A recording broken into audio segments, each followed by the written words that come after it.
You're listening to Ideal Practice, episode number 74. Today, guys, we're going to continue what is turning into a 3-part series on how to set up your office for success. Last week, we talked about the physical setup, but today I'm going to share with you some of my favorite tips for setting up your virtual office so that your clients feel just as at home with you there as they would if they were meeting with you in person.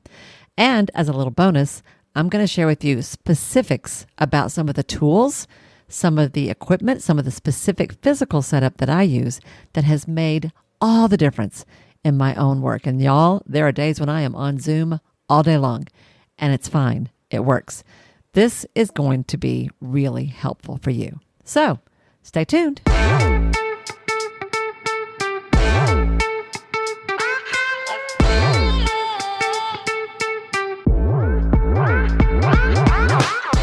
Hi, I'm Wendy Pitts-Reeves, and with over 2 decades of experience in the private practice world, I've built my 6-figure business while learning a lot of lessons the hard way.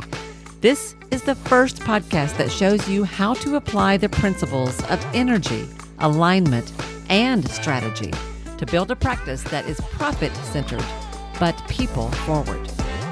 This is the Ideal Practice Podcast. Hey guys, welcome back. This is your host, Wendy Pitts-Reeves, and it is my highest honor to be hanging out with you. Thank you so much for tuning in to another episode of the Ideal Practice Podcast. Is your practice ideal? Are you getting there? If not, bless your sweet soul, hang in there. It gets better all the time. I am beginning to notice people using this language when they're talking about their practices. People are saying things even when they don't know that I'm paying attention about their ideal practice, which tells me that this is resonating with you guys. And I love that because what is ideal for you is different than what it's going to be for someone else. And I love that you are beginning to explore exactly what that looks like for you in your own practice.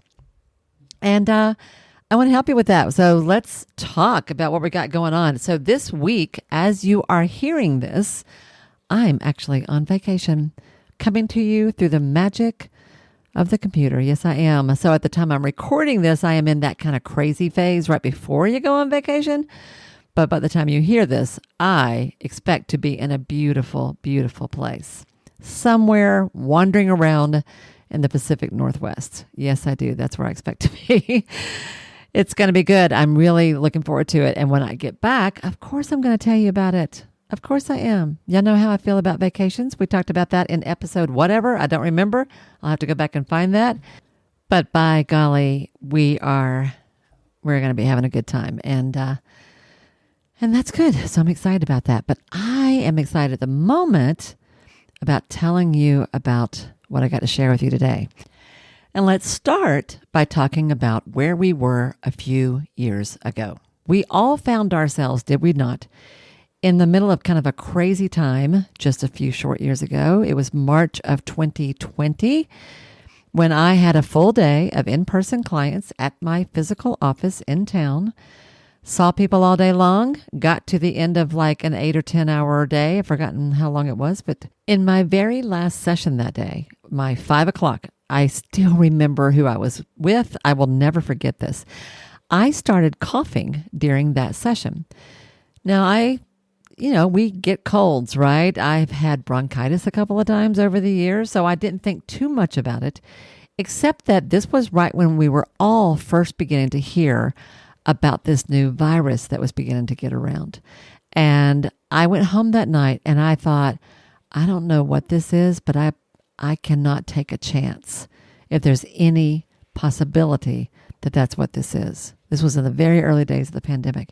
So literally that night, I emailed and texted all of my clients and said, effective immediately, I am going online. All sessions will be held online until further notice, until we figure out what's going on here, just to be on the safe side. And literally 8 o'clock that night, I was dealing with all that kind of stuff. And I had to be ready by 8 o'clock the next morning to start seeing people online. Thank heavens, in my coaching work, I was already used to using Zoom I did not use Zoom for this because I didn't think it was safe at the time. It wasn't. I used Doxy back then, but I had very, like all of you, I had literally almost no time at all to figure it all out. So here's the problem with all of that, y'all. We are not trained videographers. We are not trained camera operators. How are we supposed to know how to do this stuff? We're not musicians. We don't run a radio show. How do we know how to do this? Well, we don't, but we can learn. And if anything, I think what the pandemic or what having to go virtual has done for our profession is it has shown us that there are actually a lot of benefits to being able to work with people online if you want to, if they want to. I worked with a therapist in New York at one point for a good while whose practice was already online before the pandemic happened. I told her she was ahead of her time and didn't even know it. Today, she's traveling around the world and still keeping her practice going because she already had that system in place. So it is true that this is just a good thing to know how to do. And your clients, I think many of you probably are finding out, they like kind of having the flexibility. I have a hybrid practice these days. I see people in person or online, whichever one they want. I'm okay with either one. But here's the thing. Just because we know how to turn on Zoom or Doxy or whatever tool you're using to be able to work with people online doesn't mean you know how to set it up in a way that it's ideal and effective for your clients. All you have to do, have any of y'all, have you done a CEO class or taken a workshop or a course? Have you had the experience where you're online on a Zoom webinar of some sort and you're one of 30 faces on the screen? Have you had that happen? It doesn't take much to see that there are plenty of examples of people who could use a few tips, right? Like you can just kind of tell it when you're looking around the room. And I mean no disrespect, because like I said, nobody teaches us how to do this kind of stuff, right? But you will see people who are practically sitting in the dark, or you'll see people with really weird angles that make them look kind of odd in some ways. They're either really too close and you feel like you're like, whoa, you kind of want them to back up a little bit, or they're so far away you can hardly see them, or who knows what else. There's like all kinds of weird setups you'll see. Well, I have learned to pay attention to this for a variety of reasons. And in particular, I want to share with you, I was doing some coaching with a local group practice. This has been a couple of years ago, that like all of us had gone online. But this particular therapist I was working with, she was working out of a home office, but she had set up her backdrop in a way that it looked like her physical counseling office. In fact, I asked her, is that your office that I see behind you? And she said, oh no, that's just a space I set up. But it was really cool because it looked like her office. There was a chair, or I can't remember if there was two. I remember seeing a chair, some bookshelves, a little table, a flower vase, a small lamp. It looked exactly like I would expect to see in a counselor's office. And I thought, how classy is that? So I'm meeting with her online, but if I had been a client, it would still sort of have that feeling as if we were actually in a physical office and still have that same professional, kind of energy, just like I was talking about in last week's episode. So I learned from that and added to that some other things that I know, and I've come up with these tips I want to share with you today. Now, before I go into this, I'm gonna try to make it not too long today, but I am gonna give you some specifics. I promised I would. I do want to say, if you want help figuring this out, if you want help with your Zoom setup, if you want help with your physical setup, or for that matter, any aspect of how you are serving your clients, I'm happy to help. I do offer a kind of a one-off kind of coaching consultation. It's called a quick start consult. When you got an idea and you just need to run with it, or you've got a problem you're ready to solve right now, we can sit down and do a 90-minute work session, which is just the right amount of time to really get something done. You can find out more about this on my website. If you go to my website, wendypittsreeves.com, and click on the button that says Start Here at the top, that will share with you a page where I've described a little bit about how this works, some of the things, the types of things we could use it for. If you're interested and you could use a little help, go check that out. That might be useful to you. So I just want to mention that before I dive into this. All right, let's talk about how to have a really good virtual setup that works as well for your clients as if they were seeing you in person. I want to talk about three things. I want to talk about the camera, what they see. I want to talk about the mic, what they hear. And I want to talk about you, your physical setup, and how that serves you. All right, that's what we're going to talk about today. So starting with the camera. First of all, it is perfectly fine to use the camera that is built into your computer. I used a MacBook Pro for a very long time. I bought a little stand that would prop it up so it would be up high enough. Eventually, I didn't start with that actually, but I did eventually get one of those. And for a long time, I had that, and I had my wired earbuds that I would just plug into my computer, and that was fine. The main thing I want to say to you about this part is what matters most here is the angle of your camera. You want it to be as close to what it would be if someone was sitting across from you in your office as possible. In other words, when you're sitting talking to another human being in real life, y'all, in the same space, is one of you on the floor and the other one looking down? Is one of you standing up, leaning over you? No, you're looking right at them, right? And have you ever noticed how if there's a big difference in height, like you're sitting on, one of you's on a chair that's up kind of high and one of you's on a couch that's down kind of low, people will automatically adjust so that they are more even. One will set up a little taller or put a pillow behind their back. One will maybe lower the chair if they can. We instinctively like to meet people eye to eye, looking directly at them. The angle of your camera needs to be right in front of your eyes and maybe an inch or two higher, but just an inch or two. Now, one of the mistakes that I've seen, two types of mistakes here. One is people just have their computer sitting on their desk, so I'm looking up their nose. That is not what I want to see. I don't mean that quite literally, but you know what I mean here. Like I'm looking up at them, not at them. That's uncomfortable for your clients.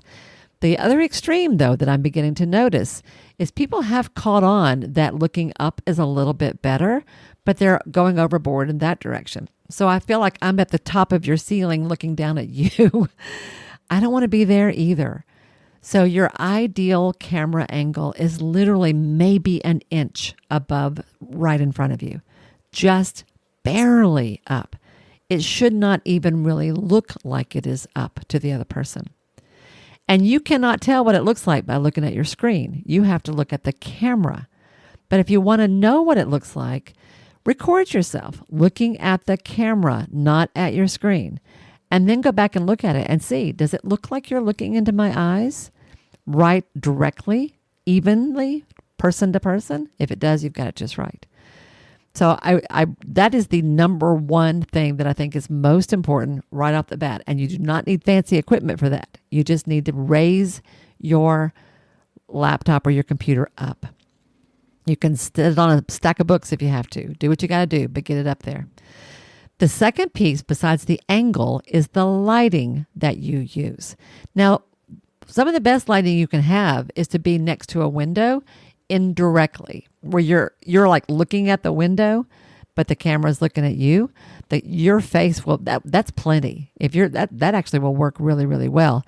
It's likely to be dark behind you, which is fine, but you will be easy to see and easy to connect with. That's fine. However, you can also use artificial lighting. I have seen people who just turn their desk lamp up.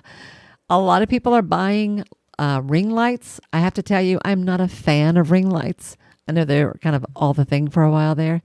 But what I've noticed is if you have glasses, first of all, ring lights make a little circle reflection in your glasses, which looks weird. But even if you don't have glasses, because the way a ring light has to work is it has to be right in front of you. A lot of people will have the ring light in front of them and actually even use their iPhone in front or their phone in the middle of it, or their computer, whatever. But a ring light will make a little ring of light even in the pupils of somebody's eyes. Like you can tell when people are using a ring light. So I am not a huge fan of those. What I use is a little square light that's about the size of a small cell phone. It's called a Lume Cube, Lume Cube. And I have it on a little tripod that I can set off to the side. I can adjust it, move it around wherever I need to get it just right. But the light is not in my eyes. It's slightly above me so that it won't reflect in my glasses. But I can adjust this particular item. The Lume Cube is super cool because I can make it as bright or dim as I want to. And I can adjust the warmth of the lighting. So, on the wider end of the scale is more like towards fluorescent end versus the warmer end is a more of a yellower light. I will adjust that. One of the things I've learned is that I have to change it based on what's happening outside. If I have a window in my office that I actually keep the blinds closed when I am on camera because it's too much light. But if it's bright and sunny outside, or if it's dark and rainy, that affects what it's like here, and I have to adjust my light to make it work. But the Lume Cube is really easy to use, and I love it, and it does not create little circles in your eyes. So the angle is important, lighting is important, and one thing, and backdrop is important. So what's behind you? First of all, you do not want to have something. You don't want to be backlit. You don't want to have something behind you that will make you look like you're in a shadow. So be careful about that. It's fine to have everything dark behind you. It's also fine to have one or two small lights behind you. What I loved about that office of the person I mentioned a minute ago that I was coaching, that it looked like her office, I loved that because she had a couple of bookshelves and a chair. Something behind you that looks familiar to your clients could be really soothing to them and could provide that kind of as if kind of sense. Okay. Now, some people are using virtual backgrounds. You can actually get a green screen. I'm going to hope that you guys know what that is. A green screen is literally a green fabric of some sort you put behind you that the camera can put a picture on top of. You can actually get one that fastens on the back of your chair. That's portable, actually. That's oval that you can slide over the back of your chair so it's behind your head. The tricky thing about green screens that you've got to be careful about, and I think in Zoom, actually, you can do this now even without that. The tricky thing about virtual backgrounds, make sure that doesn't look like you kind of disappear and reappear, because your edges with that backdrop, I've seen situations where that's fluid and it kind of comes and goes. That's a little odd looking and may not be super comforting to your clients. And it sort of makes it obvious that it's a fake backdrop. So just make sure that that's not going on. But if that's not going on, you can do a virtual background. That's fine. I do want to mention one camera that I use that is super helpful. So I told you that I used the camera in my MacBook for a long time, but I did eventually upgrade. I use what is called a Logitech webcam C920. And don't worry, I'm going to give you a link to all these things later. Logitech webcam C920. It's a little bitty camera that sits on top of my monitor. And the reason I'm using it, there's lots of reasons, but the main reason is because the picture quality is so much better. It's really crystal clear. So there's no fuzziness. It is very much as if someone was sitting in a room with me. And that's important. So that's what I want to say about the camera. Angle, lighting, camera quality. Those are the things you want to look at there. The second thing you want to pay attention to with virtual is sound. And honestly, sound almost matters more than sight. People will click off when they hear poor sound quality before anything else, if they were listening to a radio or a podcast. So sound does matter. In the beginning, I used my plug-in earbuds that came with my phone. That does have a perfectly fine sound. There's absolutely nothing wrong with that. The sound is rich. The sound is full. You really don't have to do anything more than that. However, if you do want to upgrade a little bit, which was the first thing I did, I moved up to a Blue Yeti mic. You've seen these. They look like a little column-shaped mic sitting on your desk. A Blue Yeti mic, and I have a pop filter, which is basically like a little sponge cap that fits on top of it. That filters out sounds like those kinds of sounds. We tend to, I really noticed this since I started doing the podcast. It's uncanny how often people go, well, I was thinking that, like that's a thing we do. And P's, T's, S's, those kinds of sounds don't always come across well on certain mics. The Blue Yeti with a pop filter, it's called a pop filter, will filter those sounds out. What that means is your client on the other end gets a richer sound. And the other thing I've learned about the Blue Yeti, I don't have to have it right in front of me. So the mic I use for the podcast, is a very different type of mic. I do have to have that right in front of me. That's different. When you see these people online who have a boom arm and a mic hanging down, that's a specific type of mic. That's not what you need. The Blue Yeti sits on my desk. I can actually set it slightly off to the side. It's not even in camera, but people hear you better. The quality of sound is better, and I don't have to have my ears plugged up all day. So I really, really like that.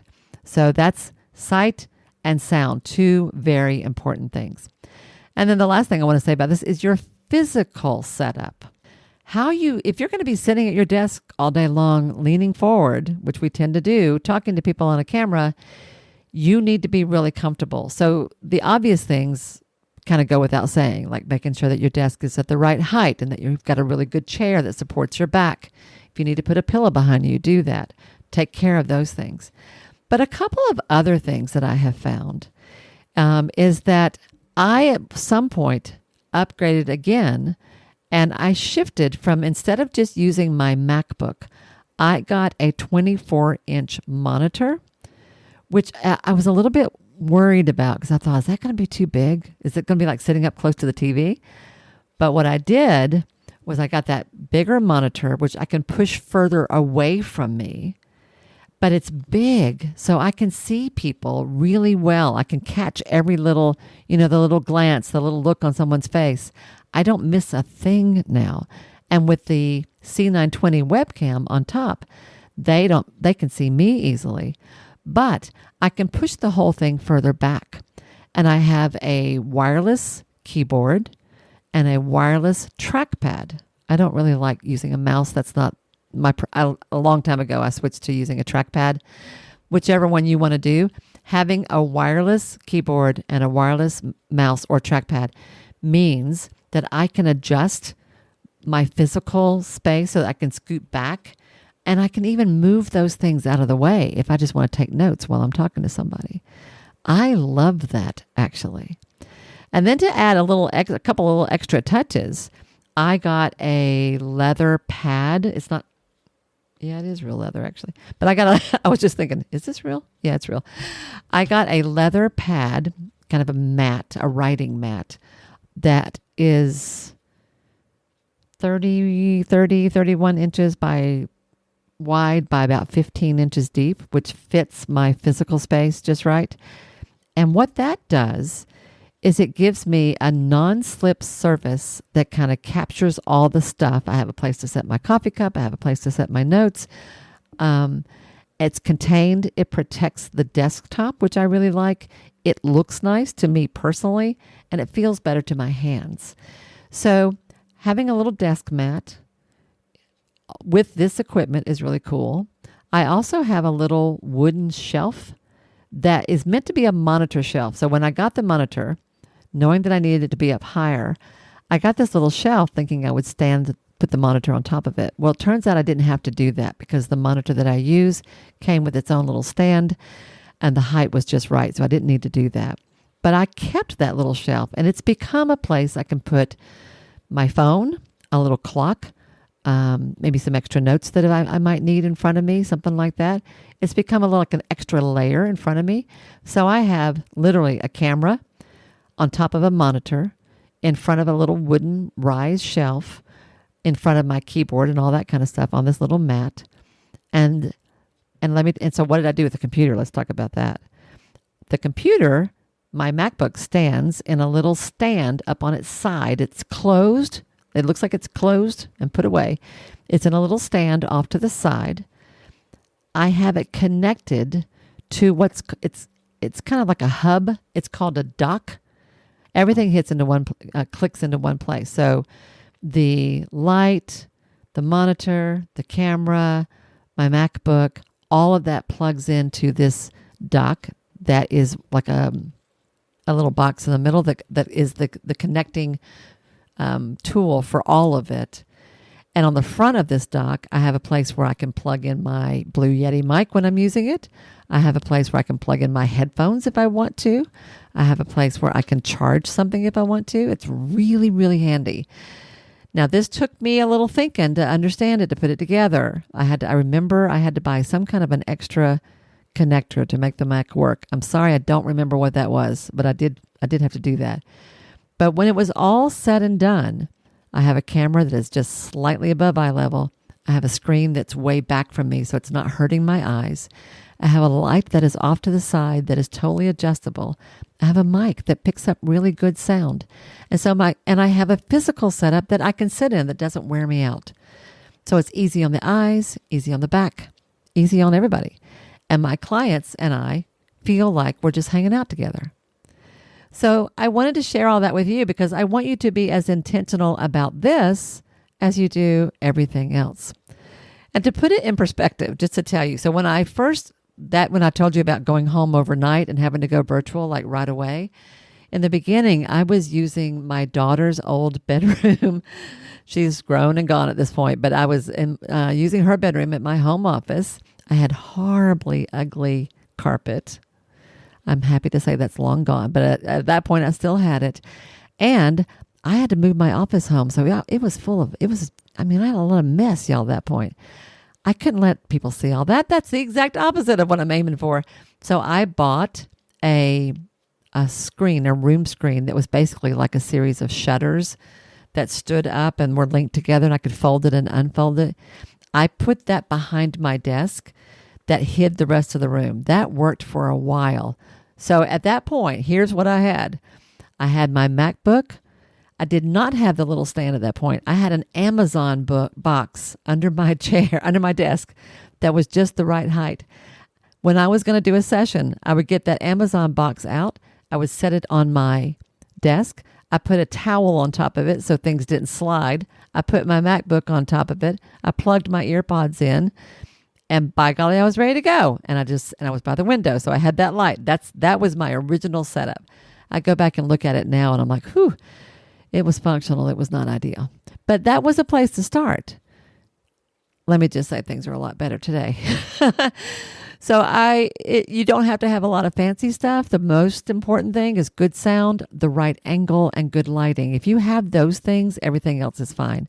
But when you set it up in a way that really works for you and works for the person on the other end, there's better comfort and there's better connection all the way around. That's worth doing. And it's not actually that hard to do. To help you with this, I spent some time today, y'all, doing this. This took me a while, but I just went through and found the link for every item I just mentioned to you. I just found where I bought these things. I found the link for the Loom Cube, for the stand, for the Mac-top, for the dock that I use. For all of it, everything I just told you about, I found a link. I have put all that together in a kit. Have you heard of kit.co? Kit.co. I have put all that together under my name, under Wendy Reeves, or I think it's WP Reeves, in kit.co. I'm going to put a link to that down below in the show notes. You can click on that link. It'll take you to that kit where literally you can find details about every single one of these items. And if you see something there you want, it's easy to get a hold of them. So that took me a while to do, but I hope you appreciate it. I hope it's helpful to you because I can't tell you, I really love this setup and I'm not tired at the end of the day. It's fine. Having a comfortable office is important. And today I have behind me, I have the couch I used to have in my counseling office. I have the same artwork that I used to have, so it will be familiar to the clients I used to see in person. And I added some shelves, which makes me because you can't have too many books. So there's that. So I've done all that. And my office here, my home office, which is where I do this kind of work, has become like my own little sanctuary. And then my physical office in town, where I still see my counseling clients, is a different kind of little sanctuary. So I hope this series has been good for you. I hope you've gotten a lot out of it. And be sure, like I said, to check out the link in the show notes below if you'd like to look into the details of any of the equipment that I mentioned today, because adding a few of these tools to your setup will definitely up your game. And with that, everybody, have an awesome week, and I will see you next time right here on the Ideal Practice Podcast. Bye now.